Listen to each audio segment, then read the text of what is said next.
Hello everyone. So friend, कैसे हैं आप सभी? आशा है आप सभी अच्छे होंगे। So guys, MP ice counselling का थर्ड राउंड का रिजल्ट आउट हो गया है और अगर आप कट ऑफ को देखेंगे तो थोड़ी कट ऑफ यहाँ पर अजीब से आई है। मतलब अजीब से कैसे कि अगर हम सेकंड राउंड की कट ऑफ को थर्ड राउंड की कट ऑफ से अगर कंपेयर करते हैं तो यहाँ पर ज्यादा डिफरेंस आपको नहीं देखने को मिलेगा। अक्सर लोग ये सोच रहे होंगे कि थर्ड राउंड में कट ऑफ कम होगी, तो ऐसा नहीं हुआ। कई लोग के 420 मार्क्स थे, 425 मार्क्स थे, वो भी उम्मीद लगाकर बैठे थे कि हमें एक गवर्नमेंट बीएमएस कॉलेज मिल ही जाएगा। लेकिन जब रिजल्ट आया तो वो भी चौंक गए होंगे क्योंकि यहाँ पर 425 420 वालों को भी यहाँ पर कॉलेज अलॉट नहीं हुआ है। इसका मतलब ये है कि कट ऑफ थोड़ी बढ़कर ही आई है। अगर हम सेकंड राउंड की कट ऑफ को थर्ड राउंड की कट ऑफ से कंपेयर करते हैं तो एसटी कैटेगरी में कट ऑफ बढ़कर आई है। एससी कैटेगरी में सेम वही कट ऑफ रही है, सिर्फ यहाँ पर 2 से 3 नंबर का फर्क पड़ा है। ओबीसी कैटेगरी में सेम वही कट ऑफ रही है जो सेकंड राउंड में रही थी। और जनरल कैटेगरी की बात करें तो यहाँ पर हालांकि थोड़ी कट ऑफ कम हुई है। ठीक है, तो आप देखिए, सबसे पहले मैं आपको गवर्नमेंट बीएमएस की कट ऑफ बता देता हूं। तो general male category 432, general female 435, OBC male 427, OBC female 430, SC male category 315, SC female 315, ST male 260 and ST female 258। तो ये गवर्नमेंट बीएमएस की लास्ट कट ऑफ रही है थर्ड राउंड की। वही अगर हम बात करते हैं गवर्नमेंट बीएचएमएस की, तो गवर्नमेंट बीएचएमएस में भी कट ऑफ में ज़्यादा अंतर आपको नहीं देखने को मिलेगा सेकंड राउंड से। अगर हम जनरल मेल की बात करें 421, general female 385, EWS female 416, OBC female 421, SC male category 296, SC female 299 and ST female की बात करें तो 240। तो इस तरह से यहाँ पर कट ऑफ में ज़्यादा चेंजेस आपको नहीं देखने को मिला है। और नेक्स्ट राउंड जो है, जो कि एक्स्ट्रा वैकेंसी राउंड होने वाला है, वो एक प्रकार से कॉलेज राउंड होने वाला है। तो वो राउंड थोड़ा रिस्की होने वाला है। अब आप सोच रहे होंगे कि भैया हमें जो कॉलेज अलॉट हुआ है तो यहाँ पर अपग्रेडेशन का ऑप्शन है या नहीं है? तो गाइस बिल्कुल नहीं। आपको जो थर्ड राउंड में सीट अलॉट हुई है उसमें आपको एडमिशन लेना ही है। यहाँ पर कोई अपग्रेडेशन का ऑप्शन नहीं दिया गया है। ठीक है, और कई लोग तो ऐसे थे जिन्होंने थर्ड राउंड में चॉइस फिलिंग में मिस्टेक कर दी। इतना गाइडेंस देने के बाद भी आपने मिस्टेक करी है तो भाई आपकी तरफ से मेरे को पूरी लापरवाही दिखती है। एक स्टूडेंट का मेरे पास मैसेज आता है कि भैया मेरे को बीयूएमएस कॉलेज अलर्ट हो गया है और मेरे को बीयूएमएस कोर्स में तो एडमिशन लेना ही नहीं है। तो भाई जब आपको एडमिशन नहीं लेना है तो आपने उसको सिलेक्ट ही क्यों किया है?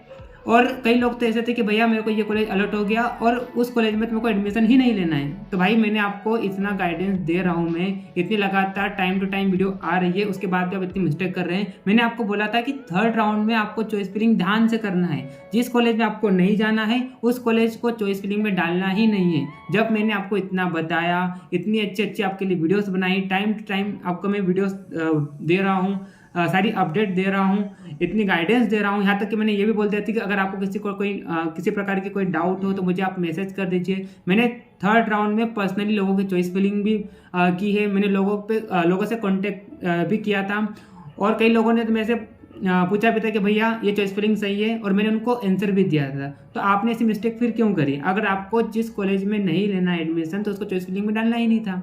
कई लोगों का बजट इशू रहता है और उनको वो कॉलेज में नहीं लेना है, लेकिन फिर भी उन्होंने चॉइस फिलिंग में कर दिया। अब उनको वो कॉलेज अलॉट हो गया है। तो भाई ऐसी मिस्टेक करना ही नहीं था आपको। और मैंने आपको बताया था, मैं आपको हमेशा से बताते भी आ रहा था कि थर्ड राउंड के बाद आपको अपग्रेडेशन का ऑप्शन नहीं दिया जाएगा। तो आपको फिर सोच समझ के वहाँ पर फिर चॉइस फिलिंग करना थी। और देखिए, पहले तो ये बात आपका क्लियर हो गई होगी कि थर्ड राउंड के बाद कोई अपग्रेडेशन का ऑप्शन नहीं है। दूसरा, आपको जो कॉलेज अलॉट हुआ है उसमें आपको एडमिशन लेना ही है। अब तीसरा ये डाउट होगा लोगों का कि भैया हमें जो कॉलेज अलॉट हुआ है उसे हम अगर हम लेफ्ट कर देते हैं, मतलब उसे हम छोड़ देते हैं, तो क्या हम एक्स्ट्रा वैकेंसी राउंड के लिए एलिजिबल होंगे? तो देखिए, ऐसा हालांकि कोई रिटर्न इन्फॉर्मेशन नहीं मिलेगा कि आपको जो मतलब सीट अलॉट हुए थर्ड राउंड में उसे आप लेफ्ट करके अगले राउंड में पार्टिसिपेट कर सकते हैं। तो ऐसा तो यहाँ पर कोई लिखा हुआ नहीं है। तो लेकिन जहाँ तक मेरे को समझ में आता है कि आपको जो थर्ड राउंड में सीट अलॉट हुई है उसे आप छोड़ सकते हैं और नेक्स्ट राउंड में आप पार्टिसिपेट कर सकते हैं। लेकिन यहाँ पर यह रहेगा कि जो थर्ड राउंड की जो सीट अलॉट हुई थी वो सेफ नहीं रहेगी और एक्स्ट्रा वैकेंसी राउंड में और किसी को भी वो सीट मिल सकती है। तो ऐसा यहाँ पर हो सकता है, ठीक है। लेकिन ऐसा यहाँ पर लिखा हुआ नहीं है। हालांकि ये भी हो सकता है कि थर्ड राउंड में जिसको भी कॉलेज अलॉट हो गया है वो नेक्स्ट राउंड में पार्टिसिपेट नहीं कर सकता है। ये चीज़ भी हो सकती है। हालांकि इन्होंने एक्स्ट्रा वैकेंसी राउंड में कौन कौन एलिजिबल है ऐसा तो इन्होंने मतलब कोई इन्फॉर्मेशन दी ही नहीं है। हालांकि स्टेट वैकेंसी राउंड में एक एलिजिबिलिटी की लिस्ट आएगी, कौन कौन स्टूडेंट इसके लिए एलिजिबल है स्टेट वैकेंसी राउंड के लिए, लेकिन तब तक तो भाई रिपोर्टिंग भी चल रही है। आपको जो कॉलेज अलॉट हुआ वहाँ पर आपको रिपोर्ट भी तो करना है।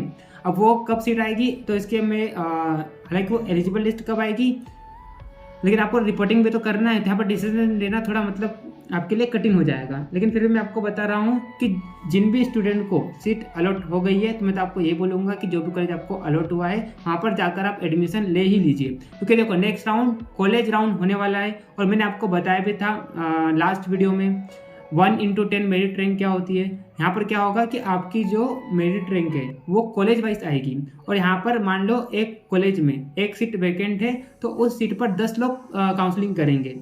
अगर मान लो किसी कॉलेज में 10 सीट वैकेंट है तो वहाँ पर 100 लोग आएंगे काउंसलिंग के लिए, तो वो थोड़ा रिस्की राउंड भी होने वाला है, और वहाँ पर शायद ही आपको मतलब कॉलेज मिले या सीट अलॉट हो, क्योंकि वहाँ पर क्या है कि भाई अब जो वहाँ पर क्या एक तरह से कॉलेज राउंड होने वाला है। और कॉलेज राउंड क्या होता है अब आपको तो पता ही है भाई, कॉलेज राउंड किस तरह से होता है।